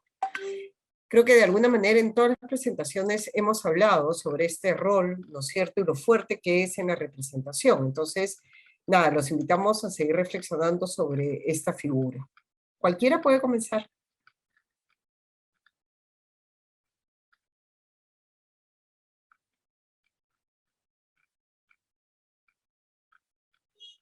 Bueno, yo quería comentar que quizás no en estas las tres telenovelas que presenté ahora, pero haciendo un estudio de series o telenovelas o producciones chilenas en general, que es algo que hacemos en nuestro núcleo de investigación, vemos que cuando no existe un rol materno, lo que existe es un rol de cuidado. Entonces, hay formas de, en la construcción narrativa, ir supliendo algunas cosas y cambiándolas. Entonces, las mujeres son las que se preocupan por los otros, por el bienestar, por la alimentación, son las que desarrollan las funciones sociales, son las que se preocupan de todo ese tipo de detalles. Por lo tanto, quizás en estas nuevas construcciones, a veces rupturistamente o no, o de una manera más cercana a la realidad, tenemos una representación un poco más amplia de los roles de género. Sin embargo, es como en la cosa pequeña, en la construcción del personaje, de las escenas, que muchas veces se vuelve a caer en utilizar otro tipo de estereotipos vinculados al género femenino, que reemplaza en alguna medida a este otro más tradicional de madre. Nas Três Terezas, o papel de mãe, da avó, não é nada tradicional, né? Embora a Teresa do meio ela tente o tempo todo ser aquela mãe mais presente, embora com os problemas lá dos conflitos que a gente viu naquela cena, a avó ela rejeita esse papel de mãe, tanto que quando a Teresa vai morar na casa dela, ela diz: eu não quero você aqui. Ela tenta expulsar primeiro a filha, que é algo muito estranho, né, do que a gente está esperando do papel social que é construído como o papel materno. Então, é um modelo disruptivo nesse sentido também de que a avó não é o avó que a gente espera, uma avó convencional, né? Então, ela tem a vida dela, ela diz que não quer a filha lá, que a filha vai atrapalhar a vida dela, que agora ela tem a liberdade. Então, ela demora um tempo a aceitar a convivência da filha e da neta na mesma casa, exatamente por isso. Mas acaba que, no final, elas meio que, depois de muita briga, elas vão aceitando e vão percebendo que elas são melhores as três juntas, né? Então, essa que é a grande construção e o grande arco narrativo aí da série. Relativamente à série Why Women Kill, é interessante ver o papel da maternidade nas três diferentes épocas, porque se formos para 1962, em que sabemos que houve um aumento muito grande da natalidade, por exemplo, nos Estados Unidos, em que havia uma média de 3,2 filhos por casal, nós temos uma mulher, a Beth Ann, que sente que também não concretizou completamente o seu objetivo de vida porque teve apenas uma filha e essa filha morreu. E, portanto, também há a concretização do que é a finalidade através da maternidade. Já nos anos 80 há uma posição completamente diferente e é muito interessante observar, porque não deixa de ser, de alguma maneira, a minha geração no sentido de alguém que cresceu, que teve a sua adolescência nos anos 80, 90, em que vemos que existe já uma independência feminina e o lado também de a mulher não se concretizar exclusivamente pela maternidade, mas sim a procura do seu espaço. E aqui eu consigo fazer quase, embora estejamos a ver uma série americana que nos remete para uma certa cultura da opulência, uma certa cultura do dinheiro e do status social. Se eu pensar no caso português, estamos a falar de uma época que não é igual, mas que é uma época pós-revolucionária e, portanto, um país cheio de uma ditadura em que a mulher procura um espaço diferente daquele que era o espaço que o regime a tinha submetido também como mulher e mãe. E, portanto, há aí uma procura daquilo que é o seu papel, daquilo que é a mulher e que vai para além da dimensão de ser mãe e dona de casa. E daí muito a procura da concretização pessoal também através de outros tipos de atividades, seja profissionais, seja de pequenos prazeres que não dependem do marido ou dos filhos. Na terceira história, simplesmente não há maternidade. E aí também, de alguma maneira, é um reflexo da sociedade atual e passando dos Estados Unidos para a Europa e passando para o caso português, que somos um dos países mais envelhecidos da Europa neste momento, onde temos uma taxa de natalidade que é negativa e, portanto, de alguma maneira estamos a assistir a um envelhecimento muito grande da população em que os jovens casais ou há um fenómeno muito curioso que é até que idade é que se consideram jovens, e nós vemos naquele casal que já tem 40 anos ter uma atitude completamente diferente do casal dos anos 60, que aos 20 anos havia uma maturidade e uma procura de determinados objetivos de vida, que hoje em dia não vemos uma geração que tem 40 e que pretende continuar a ter a sua liberdade, e por isso os filhos muitas das vezes não fazem parte dos seus planos, ou então porque simplesmente, por questões económicas,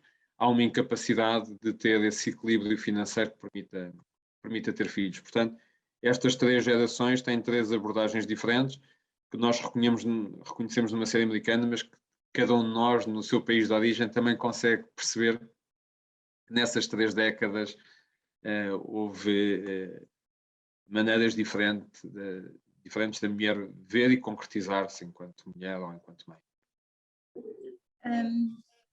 Mariana, dale.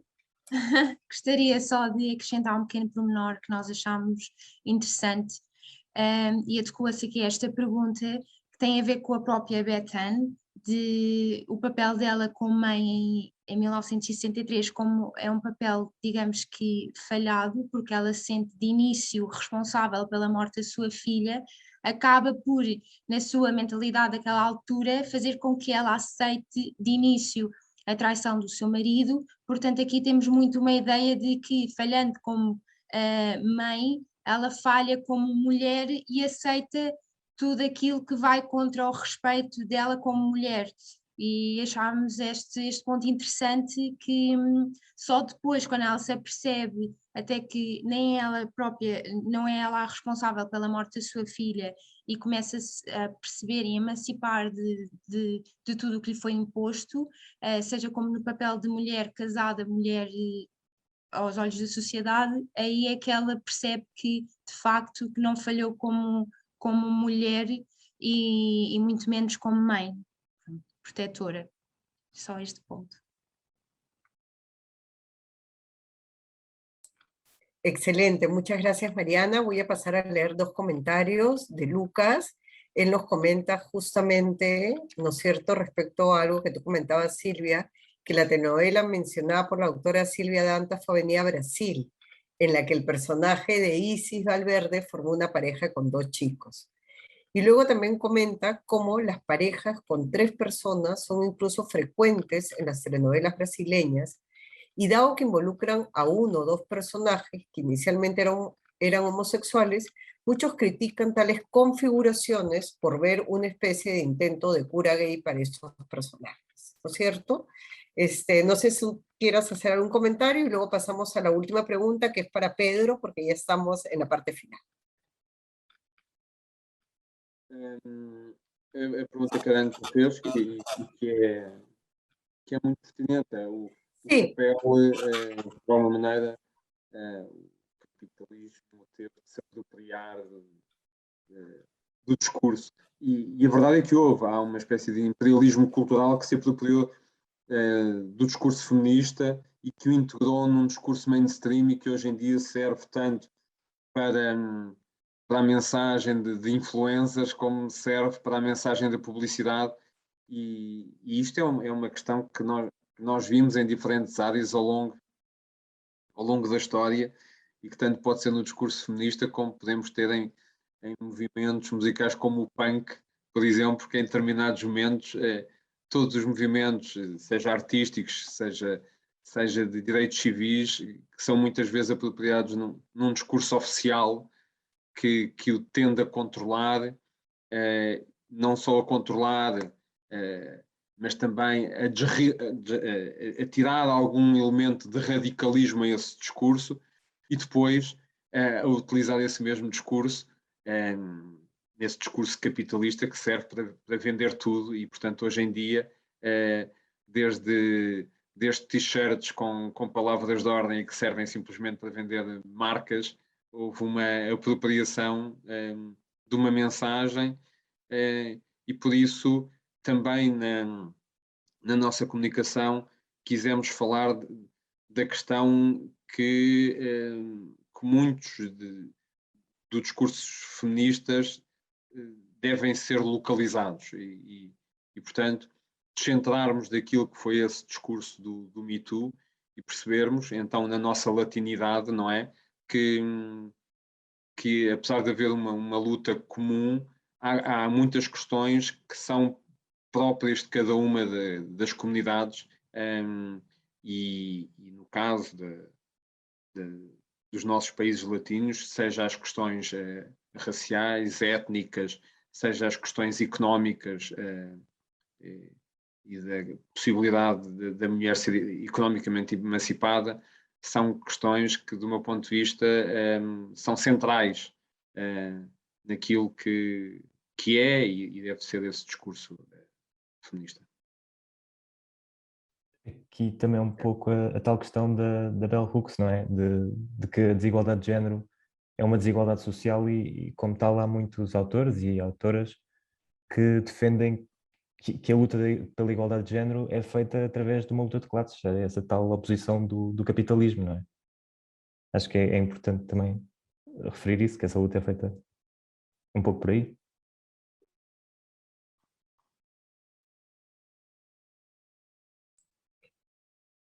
Muchas gracias por la última respuesta. Creo que realmente ya estas miradas que comienzan a tener este enfoque interseccional también nos ayudan justamente a comprender mejor lo que están planteando. Quisiera preguntarles si antes de terminar, alguno quisiera agregar algo más para ya ir cerrando. Lorena, Silvia. Bueno, además de agradecer la invitación y además agradecer las presentaciones de mis colegas, porque siempre permiten como volver a plantearse preguntas sobre lo que uno mismo está haciendo. Me parece que es interesante empezar a ver esta distinción entre plataformas de streaming, televisión abierta, los nuevos modelos que se empiezan a circular y los diálogos que existen entre ellos, porque en nuestro caso, al menos en Chile, vemos que a pesar de que las series tienen otro formato, otra lógica, una construcción más densa de personajes y otras características, hay muchas cosas del melodrama clásico que todavía van permeando eso y van de alguna manera haciendo que se vayan disfrazando o mutando algunos de estos estereotipos y arquetipos clásicos.